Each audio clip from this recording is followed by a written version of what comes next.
আল্লাহ অন্ধকারের দ্বারা কি বুঝিয়েছেন, আলোর দ্বারা কি বুঝাইছেন, তার ব্যাখ্যা মুফাসসিরিনে কেরাম করেছেন। আল্লাহর হাবিবের চুল সুন্দর করে বড় জুফরি ছিল, বাবরি চুল ছিল কুসকুসে কালো। আল্লাহর হাবিবের দাড়িগুলি ছিল কুসকুসে কালো। আর সুন্দর চেহারা ছিল নবী পাকের। সুন্দর চেহারার সাথে যখন কুসকুসে দাড়ি আর কালো চুল হয়, সামনের চেহারাটা সুন্দর, পিছনের চুলগুলো দাড়িগুলি কালো, দেখতে কি ভালো লাগে না খারাপ? কুসকুসে কালো বাবরি চুল, বড় দাড়ি, মাঝখানে সুন্দর নবী পাকের চেহারা। এই জন্য আল্লাহ কয় আপনার চেহারা উজ্জ্বল চেহারার কসম, আপনার বাবরি চুল কালো দাড়ি সুন্দর দাড়ির কসম।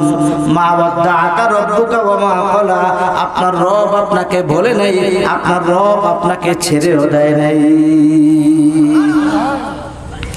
আল্লাহ রাব্বুল আলামিন দিনের রাতের কসম খেয়ে বুঝাইছেন। দিন হলো আলো, রাত্র হলো অন্ধকার। এর অর্থ হলো আপনাকে আমি ওহী বন্ধ করেছি। এর কারণ হলো কতদিন আপনার উপরে ওহী আসছে, ওহীর ভার, আয়াতের ভার, এর দ্বারা আপনি ক্লান্ত হয়েছেন, আপনি অসুস্থ হয়ে গেছেন। কারণ আপনার উপর ওহী আসলে শীতের মধ্যে আপনার শরীর ঘামিয়ে যেত। রানের উপরে সাহাবী মাথা রেখে নবী পাক বিশ্রাম করতেছেন, এমন অবস্থায় নবীর উপরে ওহী আসছে। সাহাবীর চেহারা বিবর্ণ হয়ে গেছে। আল্লাহর হাবিব উঠে জিজ্ঞাসা করে, সাহাবী চেহারা কালো মলিন কেন? বলতেছে, হুজুর কিছু না, এমনি। কয় না, বলো। কয় হুজুর একটু আগে মনে করছি আমার পাটা ভেঙে গুড়া গুড়া চুরমার হয়ে যাবে, এত কষ্ট পাইতেছিলাম, কষ্টের কারণে চেহারা কালো হয়ে গিয়েছে। আল্লাহর হাবিব বলে, সাহাবী এই মাত্র জিব্রাইল তোমার রানের উপরে আমি শোয়া আমার কাছে একটা আয়াতের টুকরা আনছে। এই কোরআনের আয়াতের টুকরার ভারে তোমার রান ভেঙে টুকরা হওয়ার উপক্রম হয়েছে। এজন্য নবীকে আল্লাহ ডাক দিয়ে বলেন, নবী আপনার কাছে আমি ওহী প্রেরণ করেছি। ওহীর ভার, ওহীর ক্লান্তি, ওহীর কষ্ট, আপনি ক্লান্ত হয়ে গেছেন। এই জন্য কিছুদিন ওহী বন্ধ রেখে আপনারে বিশ্রামের সুযোগ দিয়েছি। মানুষ যেমন দিনের বেলা কাজ করে, রাতে একটু বিশ্রাম করে, এক সপ্তাহ কাজ করে সপ্তাহে একদিন দোকান বন্ধ রেখে শুক্রবার ঘুমায়, আরাম করে, দোকান বন্ধ রেখে বিশ্রাম করে না। যখন জেলেরা মাছ ধরতে যায়, সিজন হিসাব কইরা, চন্দ্র অমাবস্যা প্রতিবাদ হিসাব কইরা আবার নদীর থেকে উইটা কতদিন বাড়িতে বিশ্রাম করে জিরায়, ঠিক না বেঠিক? ঠিক আল্লাহ বলেন, নবী আপনার উপরে আমি মাত্র কতদিন ওহী পাঠাইছি, এতে আপনি খুব কষ্ট ক্লান্ত শ্রান্ত হয়ে গেছেন। আবার কিছুদিন আপনারে বিশ্রামের সুযোগ দিছি, আপনি যেন আরাম করেন, আবার শরীরটা সতেজ হইলে আবার ওহী পাঠাইলে যেন বরদাস্ত করে নিতে পারেন। এই জন্য কতদিন ওহী দিয়া আবার কতদিন ওহী বন্ধ করছি। এর অর্থ এটা না যে আমি আপনারে ভুলে গেছি, ছেড়ে দিয়েছি। কাফের মুশরিক ঠাট্টা বিদ্রুপ করে আমি আপনারে ভুলছি, আমি আপনাকে ছেড়ে দিয়েছি। না না, মা ওয়াদ্দাআকা রাব্বুকা ওয়া মা ক্বালা, আমি আল্লাহ আপনাকে ভুলিও নাই, আমি আল্লাহ আপনাকে ছেড়েও দেই নাই। মাত্র কিছুদিন ওহী বন্ধ রাখছি যেন আপনি বিশ্রাম নিয়ে আবার শরীরটা সতেজ করতে পারেন, কারণ এরপরে আবার আপনাকে আমি ওহী পাঠাবো। এর দ্বারা বোঝা গেল নবীকে আল্লাহ ভুলে নাই, ভুলছে কিনা? বাকি কাফের মুশরিক বলতেছে, নবী তোমার আল্লাহ তোমারে ছেড়ে দিয়েছে, ভুলে গেছে, তোমার সাথে যে শয়তানরা ছিল সেই শয়তানরা চলে গেছে। আল্লাহর হাবিবকে আল্লাহ ডাক দিয়ে কয়, নবী আপনি মন খারাপ করেন না, আমি আপনাকে ভুলি নাই। কেন বলবো? আপনাকে বলার জন্য তো আমি বানাই নাই। সব পৃথিবীর মানুষকে আমি ফেরেশতা দ্বারা বানাইছি, আপনি নবীকে আমি আল্লাহ কুদরতি হাতে বানাইছি। আপনারা যদি আমি ভুলেই যাইবো, তাইলে আপনারে আমার হাতে বানাইলাম কেন?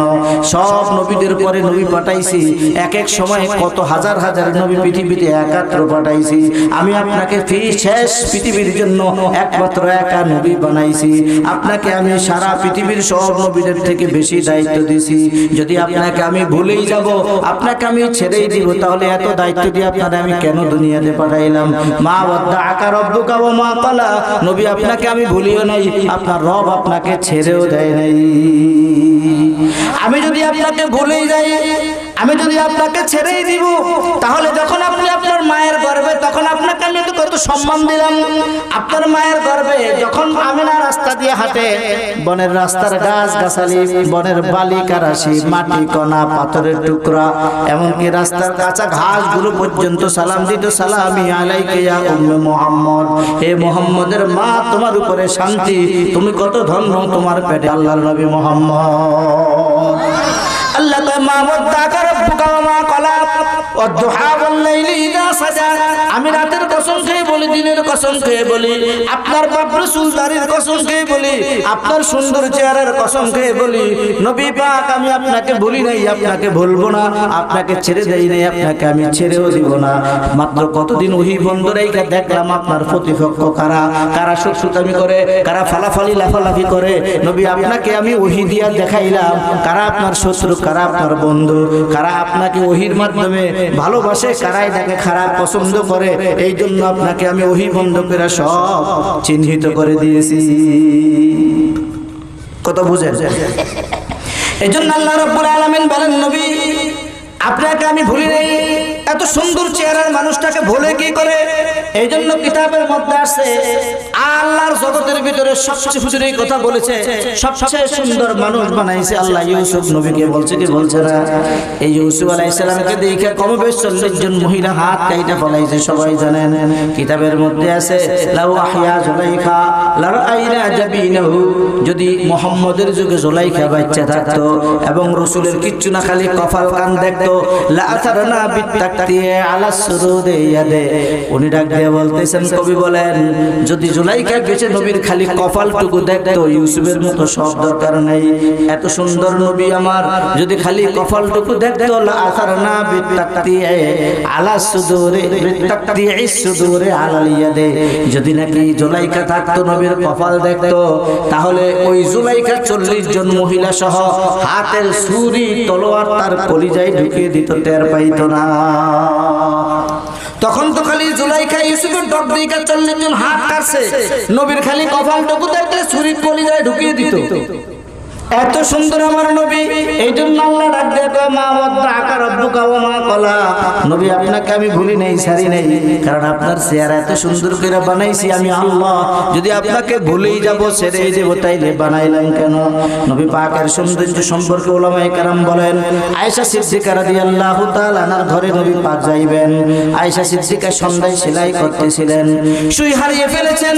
আল্লাহর হাবিব যখন ইশারার পরে আয়েশার ঘরে ঢুকেন, নবী পাক আস্তে করে ঘরে সালাম দিয়ে ঢুকতেছেন। আয়েশা ওয়া আলাইকুম আসসালাম বলতেছেন আর মাথা নিচে কইরা যেন কি খুঁজতেছেন। আল্লাহর রাসূল জিজ্ঞাসা করেন, আয়েশা কি হইছে? বলে, হুজুর সন্ধ্যায় বাতি নাই, আলো নাই, ঘরে সুই হারিয়ে ফেলেছি।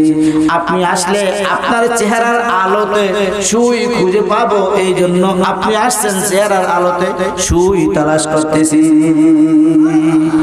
কেমন সুন্দর! এই জন্য আল্লাহ তাআলা মা ওয়াদ্দাআকা রাব্বুকা ওয়া মা ক্বালা, রাতের দিনের কসম নবী, আল্লাহর কসম, আমার জাতের কসম, আমি আপনাকে ভুলি নাই। ভুলবো তো? এত সুন্দর চেহারা বানাইছি কেন? যদি আপনাকে আমি ভুলেই যাব, তাহলে এত সম্মানের মালিক বানাইলাম কেন? আপনার মা যখন আপনাকে গর্বে করে জঙ্গলের মধ্যে বিশাল বড় কুফের কিনারে পানির জন্য গিয়েছে, মানুষেরা বালতিতে রশি লাগাইয়া পানি উঠাইতে পারে না। আপনার গর্বে নিয়ে মা যখন কিনারে গিয়া কুফের কিনারে দাঁড়ালো, নিচ থেকে কলকল ঝপঝপ শব্দ দিয়া সমুদ্রের ওই গর্তের তলদেশের পানিগুলি উপরে উইটা ট্যাঙ্কি মাইরা তার মায়ের হাতের বালতি পরিপূর্ণ হয়ে গেল। নবী আপনাকে যদি আমি ভুলেই যাবো এদের কথা মতো, তাহলে আপনাকে আমি মায়ের গর্ভে এত ইজ্জত সম্মান দিলাম কেন? আপনি তো সেই নবী, আপনার আমি কেমন করে ভুলে যাব? যেই বকরিতে দুধ হতো না, আপনি ওই জায়গায় পাড়া দিলে, বকরির গায়ে হাত দিলে বাটনে দুধ এসে যেত। যেই বকরির জীবনে বাচ্চা হয় নাই, আপনার সুহবতে যাওয়ার পরে সেই বকরির পেটে বাচ্চা এসেছে। নবী যেই জায়গায় কোনো উফলা ঘাস নাই, বকরিতে খেতে পারতো না, শুধু ধবধবে সাদা চাটিয়াল ময়দান আর মাটি আর বালি, আপনি সেখানে যাওয়ার সাথে সাথে ওই মাটির মধ্যে পশু প্রাণী খাওয়ার জন্য ঘাসের সঞ্চার হয়ে যেত। আপনি যখন হাঁটতেন, গাছের পাতাগুলো মাথা নিচে করে আপনার মাকে, আপনার মায়ের গর্ভে সালাম দিত, ইয়া উম্মে মুহাম্মদ সালামুল্লাহি আলাইকে, আল্লাহর শান্তি তোমার উপরে হে মুহাম্মদের মা, তোমার গর্ভের ভিতরে আল্লাহ পাকের আমানত মুহাম্মদ।